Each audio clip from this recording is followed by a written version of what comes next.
just imagine, in order for us to have this kind of a mental interior silence, I'm able to see far into the future, whereby my present moment, I can make decisions that will not create too many bumps in the road. So one of the things I love in the Brahma Kumaris is a practice called traffic control, where every hour on the hour we pause for internal investigation. You know, like you're going in to investigate, you know, is there something happening in me that doesn't feel at peace with itself, or am I serving my happiness? And it's really the most important 30 to 60 seconds that you could spend on yourself every hour on the hour. So I encourage everybody to do that. Okay, so Manoj Bhai, let's do what we do best together and be more intrigued or curious or interested about our own interior development. And for those who have joined in, that perhaps you could join us on the journey with as much intention and sincerity as you possibly can. There's a reason why you tapped into that Zoom address. And there's a reason why you're dedicating this time for you. Your soul is asking for something. So let us not waste this time that we have together. All right, Manoj Bhai. Yeah, thank you so much for that perspective. So that it sets the tone for starting the talk. It will be very simple questions. I'm sure Sister Jenna is ready to answer all of them. The first question would be, what is your perspective on farsightedness? And can you just give us a few practical examples that in your spiritual life now, and even before that, did you use, I mean, before that, I don't know, you may be knowing that, did you use farsightedness before you came into this knowledge? A few practical examples, yeah. So right earlier, Manoj Bhai, when you shared that it's a really challenging value to find the language to give it justice.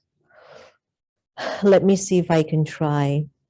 I would say, like what Brij Mohan Bhai was saying, that sometimes individuals who aren't spiritually awakened yet, the way they make their decisions is based on where they are, and maybe certain things that they feel are really needed for their survival, food, shelter, clothing, and all of these things.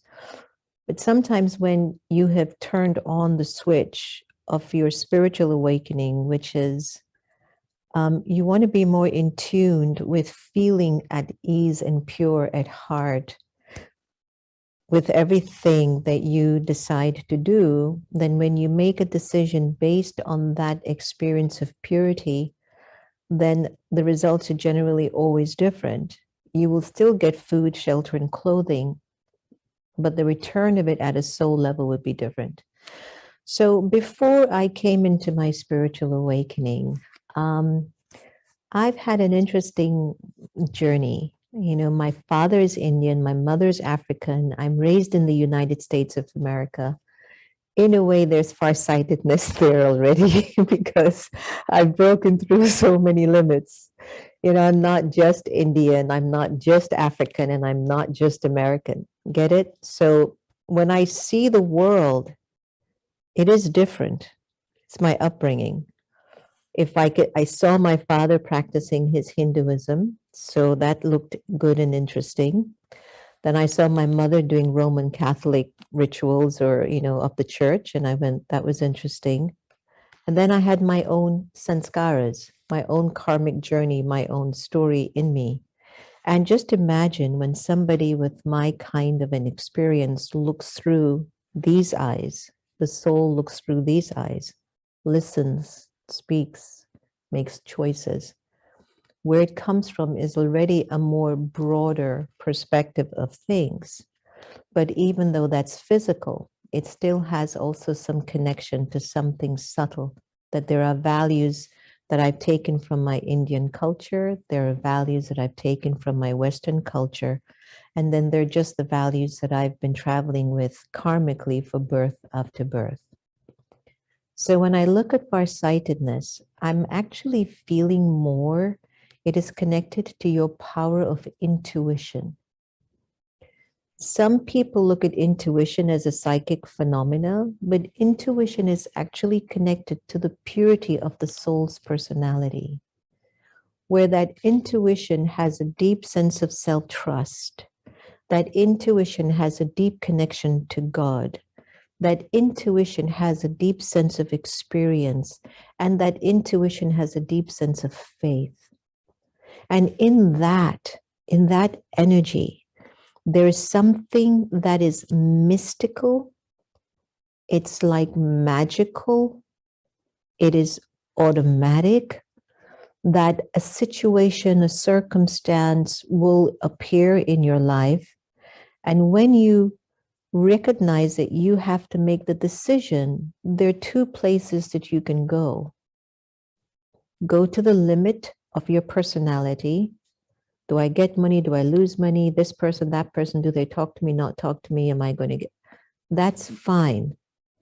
But also check the way your organ of the heart feels when you're going to make a decision that needs to serve farsightedness or a lack of it.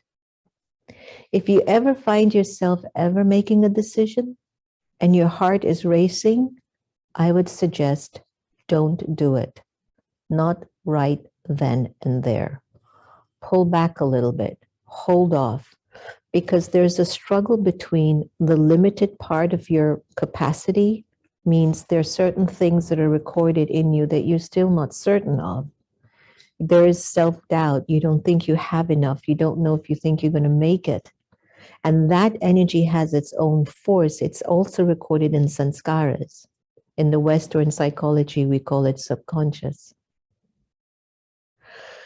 But the other part of us, which is innately intuitive, that has the innate vibration and recording and sanskar of purity, when a situation comes or a circumstance and you need to make a decision and you want to be farsighted and you use that element of your personality and those qualities and values, and you feel a very free flow of that decision or that moment, I'm guaranteeing this, it's going to be fine. You're going to make the journey really, really smooth. And one of the reasons why this value of farsightedness is so important is that you have to determine for yourself, do you want to live an easygoing, happy-go-lucky life, or do you just want drama? And so for me, I think as a child or even before knowledge, I just trusted. I trusted the future. I trusted my destiny. But at the same token, I can't say that I had all of the powers or the elements or the qualities ingrained deeply in me as a complete experience to guide me every step of the way. There are certain choices that I made that were not farsighted because at that particular time, there were different sanskaras that was motivating me to make a decision.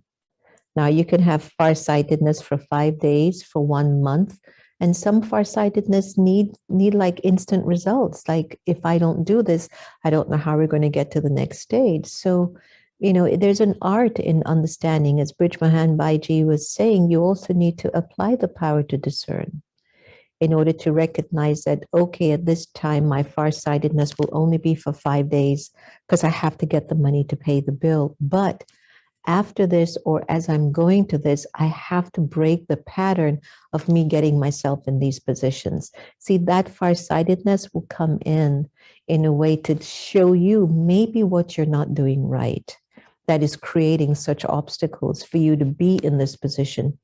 I have to tell you a recent story, and it might be a little bit off course, but maybe not. We were living in a beautiful space in Washington for 14 years. And it's where the center was at the beginning. And then we opened up the meditation museums, and we've been running those successfully very, very well. And that's even another story, seeing meditation museums in Washington, D.C., because the founder, Brahma Baba, had said, open up museums so that everyone in the world can come and see. So I had seen that ahead of the game many, many years before we opened it. It's just that the time hadn't matched the moment that I saw it in my consciousness. Anyway, long story short, and I know this is a question answer, Manoj, by be patient with me.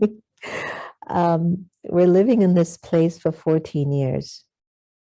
The last year, I'm getting touchings. Touchings are thoughts are slipping in my consciousness that don't belong there, such as, I think the owner of the place is up to something, or I don't think we're going to be here long enough. But since it is a godly home, there are folks living there that are practicing a particular way of living. It's important that there's a heater, the roof is working, paint up the place. And even though we were investing in the house to be upkept, deep down in my mind, I just knew something was going to happen. But because sometimes the mixture of an acronym that I use a lot, ALGE, A for anger, L for lust, G for greed, A for attachment, E for ego, that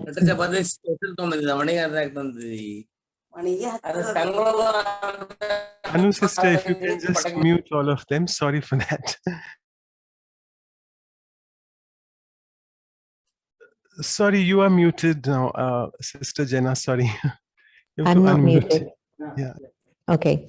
So, like, even though I knew something was going to happen, there was still a little bit of the element of attachment that maybe something will give. Maybe we will end up purchasing the house.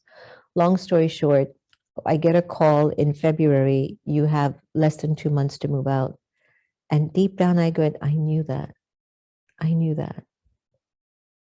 And the plans that I had for the property to build and to have different spaces so we can have room and stuff for the friends and family of our community to be able to visit and stay, I remember them clearly in my head, but I thought it was going to be at that place.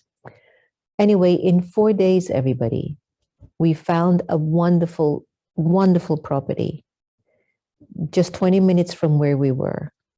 It's 7 acres, 9 bedrooms, 11 baths. And the property, you could see that it was just waiting for us to get here. Now, the farsightedness that's connected to this is I used to see this property, but I thought it was going to be that other one.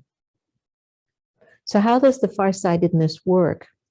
There were moments that I was tapping into my intuition, the purity, the power of silence, understanding the power of discernment, but yet not applying it, because maybe I didn't have to put the money in the old house, but I did anyway because the family was living there, so they should at least be also okay and comfortable, and the place should be clean.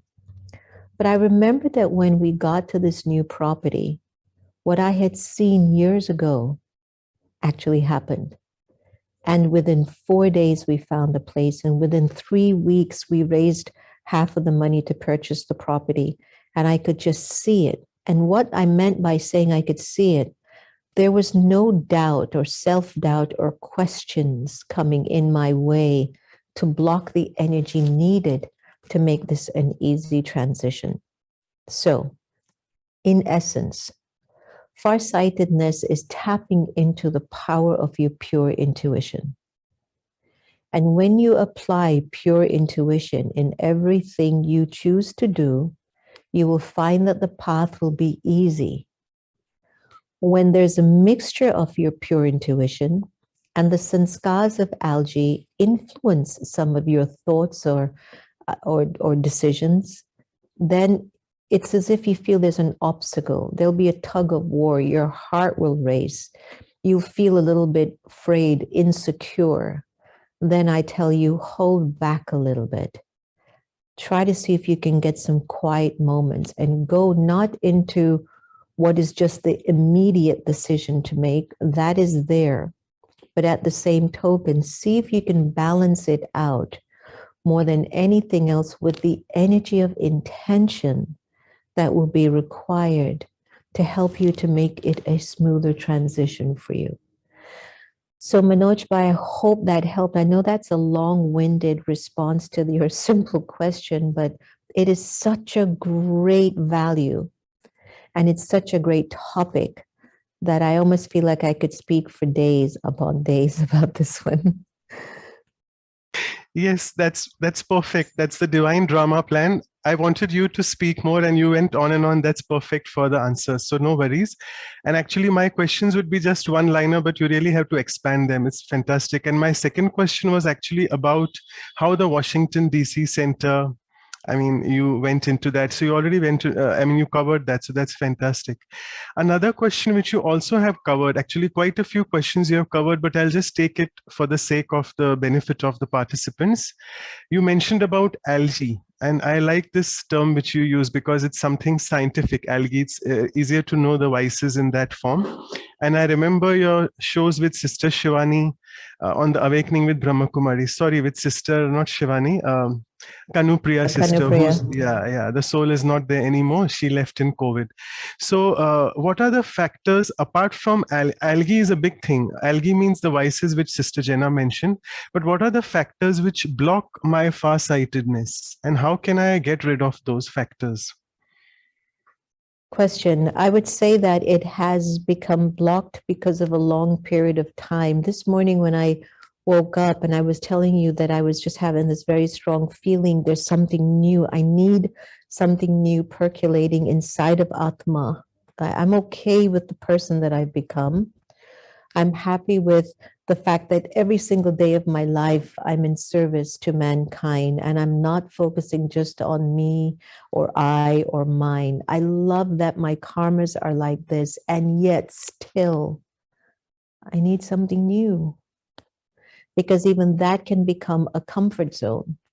And sometimes when you create comfort zones inside of you, you actually start to feed a little bit of that algae, I call it. Anger, lust, greed, attachment, and ego. This is what's on the surface of civilization. This is the reason for wars. This is the reason for divorce.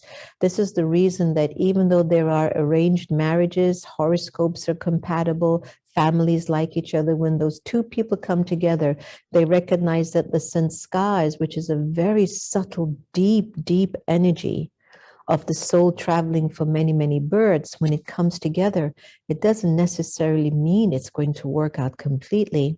I have a story of a young man. He and his wife, there was an arranged marriage. The priest and everything told him, she is the perfect fit for you, but only if you never practice spirituality.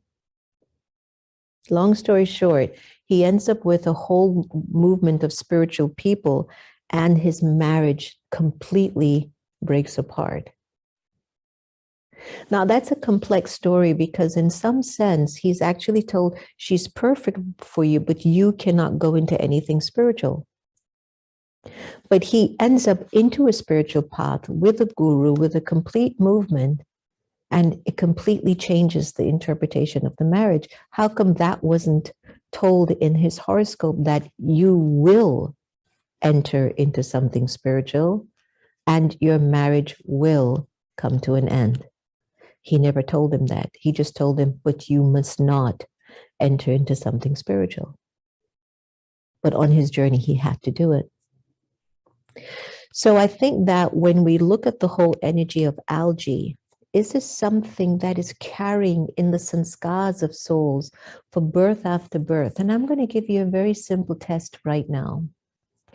For 30 seconds, can you sit now without one thought in your consciousness that's not influenced by algae?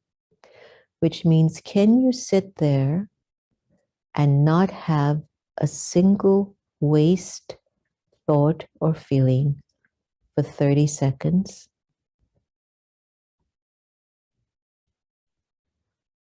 For 60 seconds? For 90 seconds? For 2 minutes? Means no one's coming up in your consciousness. Means you're not having any desire for something else, are you?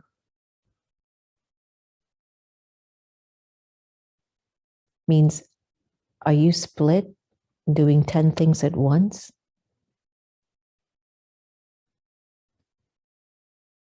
Or are you just in the power of your silence and stillness and purity and love and peace, that you're adding more power and strength to your personality? You see, the energy of algae is that when the soul enters the body, let's start with the beginning of the soul's journey. It's the beginning, no? So you have everything. There is nothing lacking. And as the soul continues to go through births and different faces, places, cultures, it starts to become slightly attached because now it's seeing more the power and the influence of the physical. And when you start to see the same thing over and over again, you even forget to even think about it after a while. And even today, when I was trying to make a cup of coffee, I was thinking every morning I do the same thing that I don't even remember I'm doing the same thing. It's just ingrained in you. So algae has slipped into as sanskaras, it has slipped into our personality so gradually, so slowly. It's like a medicine that you take for 7 days or more for it to really kick into your system to start to do the work. So over a long period of time, Manoj Bhai and everyone, that algae was just getting more and more fed because the soul started to become more attached to the body, the senses, relationships. It sees the physical form of life more than it's seeing the inner life. So after a while, that consciousness builds more power in the personality. So if you want to make a far-sighted decision and you're coming from algae consciousness or body consciousness, it will take the soul only to that dimension of its body awareness, which is why many times we're constantly struggling to get to the other level of a relationship, how to deal with now when he's upset or she's angry, or the boss or the government or an in-law. It's like we're only taking it one little step at a time because our decisions are still being motivated by the intention of algae. The opposite to algae, so beautiful. The opposite to anger is peace. The opposite to lust is purity. The opposite to greed is joy and contentment. The opposite to attachment is love. And the opposite to ego is wisdom and truth. Now look at what's happening in our souls. Who has more strength? Peace, purity, joy, love, or truth? Or anger, lust, greed, attachment, or ego? So have you ever seen like a cartoon character? What you have to do sometimes when you find that algae is very strong, visualize this, like the algae has become like a big monster that's puffed himself up in front of you and is looking down at you and telling you, do it like this. It's telling you, do it from that energy. And then what you have to do is recognize, but you're not the monster here. You're not bigger than me, the soul. And then you have to pump up the peace, the purity, the contentment and the joy, the love, and the wisdom of being an immortal, eternal, imperishable soul. And look at the algae and say, look, I'm going to be lasting forever here. So what that means, I want to live so happily in whatever body I'm in. So I'm going to show you who's bigger. So you have to find ways to pump yourself up. And in the same way, it'll come out if you're in front of a relationship that's really, really challenging. Whether it's your marriage, whether it's an in-law, whether it's your children, a relative, or a boss at work, or even your next door neighbor. You have to go inside and pump up your values and check in with your peace and your purity and your joy and your love and your wisdom and say, there is no way this algae is more powerful than my original eternal self. So you have to keep practicing that internal dialogue. And by practicing that, you're actually being farsighted, because what you're communicating is whatever karmic situations are waiting for me in the future, internally, I'll be strong enough. I can handle it.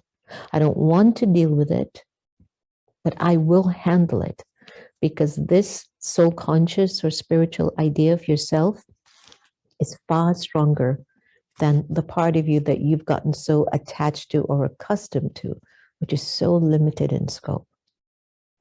So the algae, Manoj Bhai, it has been a gradual development. It wasn't always there. It wasn't always activated. And what I love about the teachings of Raj Yoga meditation is that it consistently says, turn your attention inwards and check how you're feeling. Are you okay? Are you in your soul awareness? Are you feeling the divinity that you came here on earth with, or not? And if you're not, you must use the virtue of honesty and check. It's got to be an aspect of algae. That's the cause of our suffering. So with that in mind, then you start to do the investigation. Okay, now self, that is pure and powerful and immortal and eternal, come up, because I need you now as my superpower. By using it, then you start to realize your algae gets less. I hope that made clarity and sense, Manoj Bhai, because I speak from where my own explorations and experiments are coming from, because everything we're saying, everyone, it is so subtle. Everything that you will go through on a spiritual level is so subtle. And that's why it's important that you have a very intimate, private, close relationship with your thoughts. And the more you can build a relationship and an intimacy, a close feeling between you, yourself and your thoughts in here, you will be able to understand the power of being farsighted. It says, I'm going to look out for my own future and make it a peaceful one. And as a result, I will be able to help everyone else around me as well. So farsightedness will also help others along the way. It's not just looking out only for the self, but in looking out for yourself, you will be able to take care of others too. Wow, amazing. Just wanted to keep listening. But anyway, you broke me. I need to ask you a question. Okay. So fantastic revelation of the various aspects of subtleties. The more we start becoming subtle, we can start developing farsightedness. So another closely related question to subtleties is, you mentioned about developing the power of intuition. So I'll just speak about another word which is closely related to farsightedness and has the word sight in it, insight. So how do I develop my insight on this very subtle level so that I am farsighted always? Spiritual knowledge for sure, but let's say you don't feel a connection to spiritual knowledge as such yet, or a spiritual knowledge that will challenge you to let go of things, but at least begin to pay attention to how you're feeling. I can't stress for you how important that is. The problem is that many of us have become so numb and so disconnected from ourselves that we don't even know how we're feeling. But needless to say, still keep checking until you can discern. I don't feel very confident, peaceful, happy, powerful, courageous, intuitive, creative, whatever it might be. Or if you're sensing that you're feeling all of those things, that is also an element of realization. But I feel that one needs spiritual knowledge in order to help them to cultivate insightfulness as well as their power of intuition. Every single human being on the planet is innately wired to be intuitive because every single human being was born with the sanskar of purity in their personality. And it's only because we have turned away from the power of our inner purity that we don't feel our intuition, but instead we can sometimes come in front of somebody and you sense them up, right? Majority of the time, I always like when sometimes we go to India or we're meeting certain souls, you know, as a culture, and I'm not saying this is everyone because I think everybody does it, but sometimes in some other cultures, it's very, very obvious. So sometimes I will go or somebody, they kind of scan you up and down, and it's as if you feel they've made an impression of you, right? And you're like, oh, great. I have no idea what they're seeing right now, but they have that innate intuition. The thing is, and this is, you have to be very careful. If the energy of algae is what you've been serving for a long time, then what you tune into the person first and foremost is their algae. And then you'll be like, oh, they're like this, or she's like this, or he's like that. And you'll completely disregard where all of their virtues, their values, and their strengths are. And you'll give that maybe 10% of energy, if any. And so when it comes on to rebuilding, let's not say building, but rebuilding, being insightful and intuitive, go into the study of spiritual knowledge, but also check your feelings. Be very vigilant and very attentive. I'll give you a great story. The other day, I mean, we have the space is beautiful, but one of the neighbors or two have been like, you people are just way too happy and there are way too many cars coming here. So we had a little bit of an issue with the neighbors here. So one day, myself and the family were in the courtyard downstairs, and we're having a heart-to-heart conversation, deep conversations, right? It's about 5:45 in the afternoon or something after tea. And all of a sudden, one of the sisters asked me an important question for her life, and I'm listening to her. But all of a sudden I says, let's go. Let's just go for a walk. And they're like, what? Oh, okay. And we got up, we went for a walk. And as soon as I got out the gate, there was the neighbor who had reported us or who had some issues with us. And right then and there, I had a chance to talk with her, to try to comfort her, to try to let her know that we're here to decorate the neighborhood and make it even more prettier and nicer than it was before we got here. And it was that insightfulness and that sense of intuition that even though I'm in the midst of a strong and an important moment in conversation, I don't let go of my connection to source.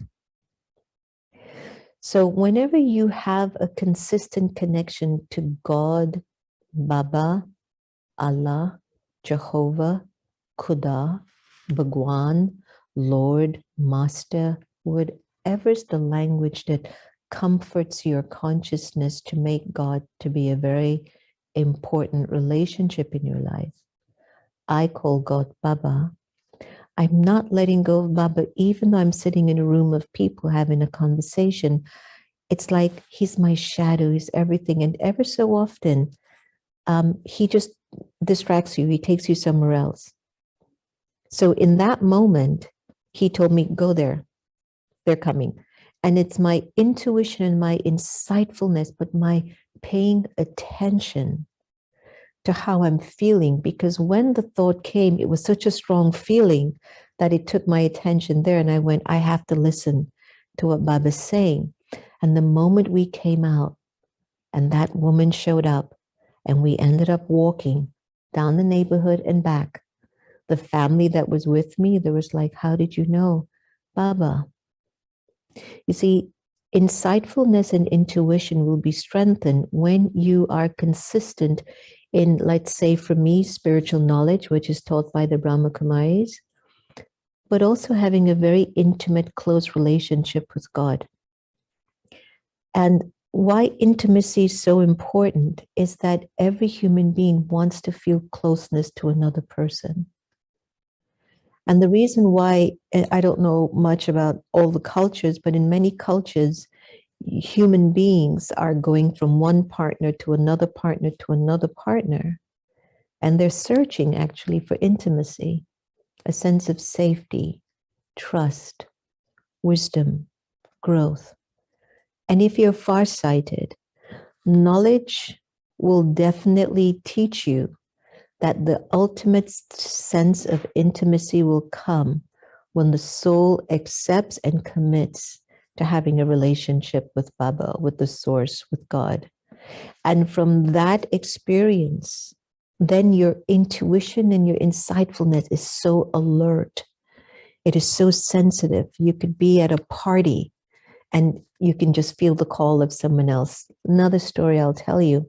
We held our Diwali dinner here 2 days ago. When was Diwali? 2 days ago, right? So we had a wonderful Diwali dinner, well-known authors, award-winning folks, influencers and stuff. And there was one sister, which I had never met. She came with a friend of ours. She has written about 20 books in Persian. And I was sitting at the dining table and it was time for dinner. And there are all these people in the room. And as I looked up, just looked up at her and I just said, come. And as she looked at me, she came right over. She says, how did you know that I just needed to be close to you? It's okay, just sit. We can eat and have a great meal. Even though I'm in the midst of many people, Baba still could touch me to say, this child really needs a lot of help and support. So the moral of my sharing is acquire a regular routine, something that is consistent and continues for you on a regular basis of spiritual education, spiritual knowledge. For me, in my practice, it's the teachings of the Brahma Kumaris, from what I call the Murli. I don't know what I would do without it. It's my guide. It just reminds me. And then the second stage is to pay attention to how I'm feeling, which for me, am I connected to Baba? Whenever I'm connected to Baba, I'll always feel good enough. When I'm disconnected from Baba, anger, lust, greed, attachment, and ego will take over my sight, which I will no longer have insight, but my sight will be out of sight. So I will be outside of myself. And there is so much fear if you're in that modality. So I share this with you with real experiences, I tell you, that you must decide for yourself at some point, if not today, that today is the day I will decide to stop feeding algae and feed my farsightedness by becoming more pure at heart.